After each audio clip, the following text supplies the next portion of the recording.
From the surface, there is no visible architecture, no concrete foundations, no steel silos, no massive structural footprint. Yet, suspended just below the waterline is an engineered network holding thousands of tons of biological mass. This is a continuous submerged long-line system. It operates silently in offshore currents, functioning as a high-density, three-dimensional protein factory that requires no feed, no fresh water, and no fertilizers to operate at scale. The farm that produces 800,000 pounds of mussels a year. Now, those 800,000 pounds don't grow and pack themselves. Let's follow the system. The production cycle begins not in a hatchery, but by capturing wild seed. In early spring, microscopic mussel larvae drift freely through the cold ocean currents, searching for a substrate to anchor themselves. Technicians deploy specialized fibrous ropes known as collector lines.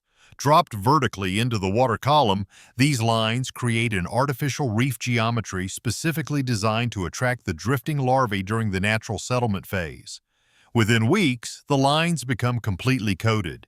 Millions of tiny seed mussels attached to the fibers using incredibly strong byssal threads. They pack together tightly, competing for space and plankton as they begin to grow. Once the seed reaches roughly half an inch, the density becomes a problem. If left on the collector ropes, the mussels would crowd each other out, limiting water flow and stunting the overall growth rate of the crop. Stripping is the first mechanical intervention. Some harvest vessels lift the collector lines, pulling them through a specialized stripping machine that gently removes the juvenile mussels without crushing their fragile, developing shells. Now stripped, the seeds are passed through a sorting drum. This rotating cylinder grades the juveniles by size, separating the strong, viable seed from empty shells, debris, and marine growth that accumulated on the lines. Next comes the socking process. The graded seed mussels are loaded into a specialized hopper that continuously feeds them into a biodegradable cotton mesh tubing, known in the industry as a mussel sock. A heavy central rope runs down the middle of the sock. The machinery precisely calibrates the ratio of mussels per foot, ensuring that each individual shell will have enough space and optimal nutrient flow to reach market size. These newly seeded ropes are spooled and transferred back out to the deepwater lease sites.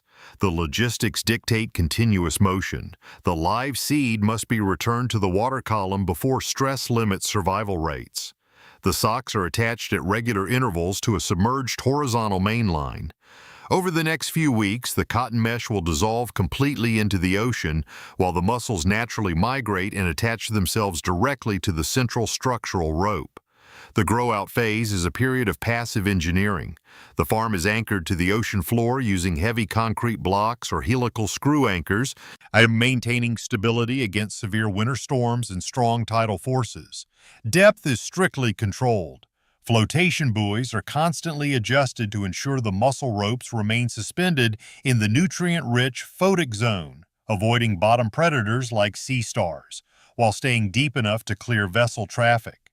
Mussels are filter feeders. A single mussel can pump up to 15 gallons of water a day, extracting microscopic phytoplankton. Multiply that by millions of individuals on a single line, and the system becomes a massive biological engine. Growth rates are dictated entirely by water temperature and local plankton density. Technicians routinely test water samples, monitoring salinity, temperature profiles, and checking for harmful algal blooms that could mandate a halt to harvesting operations. Depending on the region, market size is reached in 12 to 18 months. The lines grow incredibly heavy. A single 40-foot rope that started at a few pounds can now hold up to 500 pounds of solid mussel mass. At 4:12 a.m., the harvest vessel leaves the dock. Timing is built around processing schedules and transportation logistics, not daylight. Freshness is measured from the moment the mussel breaks the surface of the water. Positioning the vessel requires immense skill. The captain must align the boat parallel to the submerged mainline, fighting wind and ocean currents while moving slowly enough for the deck machinery to engage the heavy load without snapping lines.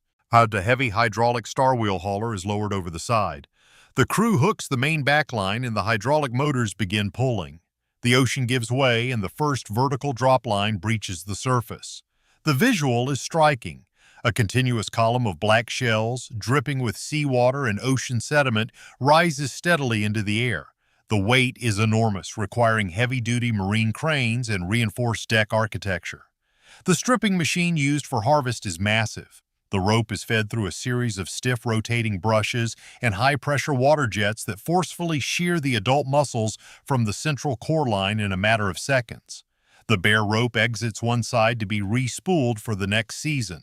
While a torrent of loose mussels cascades down a stainless steel chute into the primary washing drum on the deck below. This primary wash removes loose silt, biofouling, and starfish. The drum rotates constantly, utilizing raw seawater pumped directly from the ocean to flush the crop.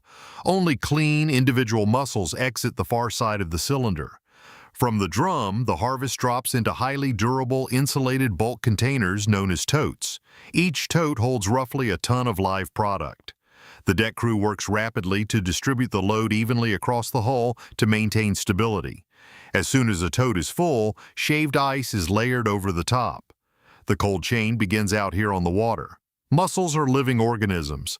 Lowering their core temperature slows their metabolism and preserves viability for transport. The vessel completes its run along the lease, hauling line after line until maximum capacity is reached. It then turns back toward port. The margin for delay is measured in hours. Water quality and temperature determine everything. At the dock, heavy maritime cranes take over. The one-ton totes are hoisted from the deck and placed directly onto waiting flatbed trucks. There is no intermediate storage here. The flow must keep moving into a controlled climate. The processing facility is a fortress of stainless steel, refrigeration, and high-volume water management. Trucks dock at insulated bays, and forklifts rapidly transfer the totes into massive cold holding rooms kept just above freezing. Inside, production shifts run systematically. The totes are tipped into giant stainless hoppers filled with chilled water, acting as a buffer that feeds the mussels evenly onto the primary conveyor belts. The facility echoes with the sound of machinery and falling shells. The first critical stage is declumping. Mussels naturally attach to each other during transport. They pass through a specialized machine with counter-rotating rubber rollers that gently pull the clustered shells apart without damaging the living animal inside. Once separated, they undergo mechanical grating. Long, vibrating metal grates with precise gaps sift out any undersized mussels or broken shell fragments. The grates escalate in gap size, effectively sorting the harvest into exact market classifications. The most technical step is de-byssing. The strong threads that anchored the mussel to the rope must be removed for consumer readiness. This is done by a specialized machine that catches the threads and shears them clean against the shell base. Tension must hold throughout this process. If the machine pulls too hard, it kills the mussel by tearing internal tissue.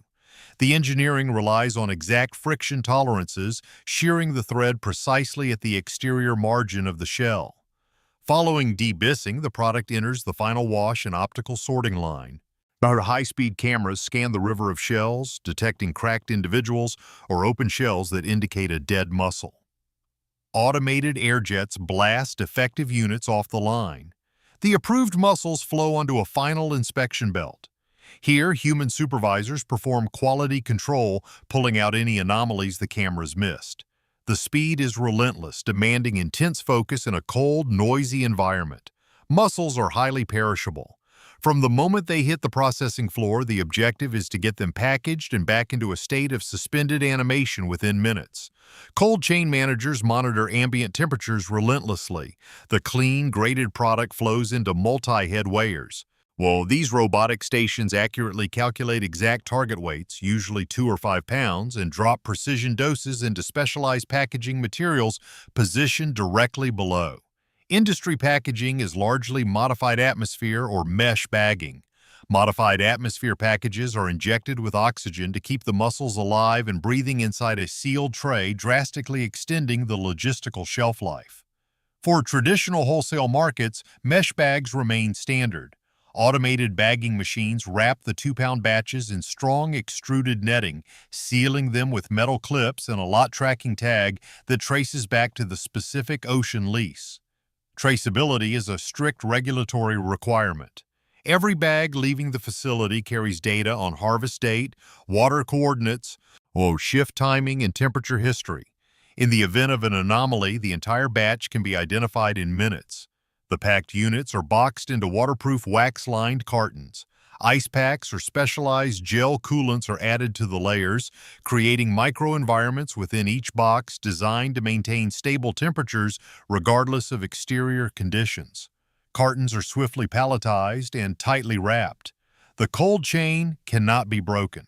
Electric pallet jacks move the towers of boxed protein straight onto refrigerated transport trucks backed tight against the loading dock seals. Routing from processing plant to retail market operates on incredibly tight margins. Fresh seafood logistics demand direct routes. Trucks run continuously, and aiming to hit regional distribution hubs within hours of leaving the maritime plant. Within 48 hours of breaking the ocean surface, the mussels will sit in retail displays and wholesale restaurant coolers thousands of miles away. They remain alive, breathing slowly in the controlled chill, waiting for the end user. Back offshore, the cycle never stops. The stripped lines have been reseated and dropped back into the water column. Millions of new mussels are already anchoring to the ropes, absorbing the natural ocean drift. Water remains part of the system at every stage, from the open current that fed the crop to the high-pressure wash lines to the ice that preserved it. Water defines the pace and safety of the supply chain. This is coordinated aquaculture built on timing, precision sorting, automated grading, and an unbreakable cold chain. It operates silently beneath the waves, but on an industrial scale that sustains national supply. Under this video, there's a subscribe button. It's a small action, but it helps document how water becomes food at scale. If you found this system worth following, leave a like. And tell us, where are you watching from? Have you ever worked in aquaculture or seafood processing?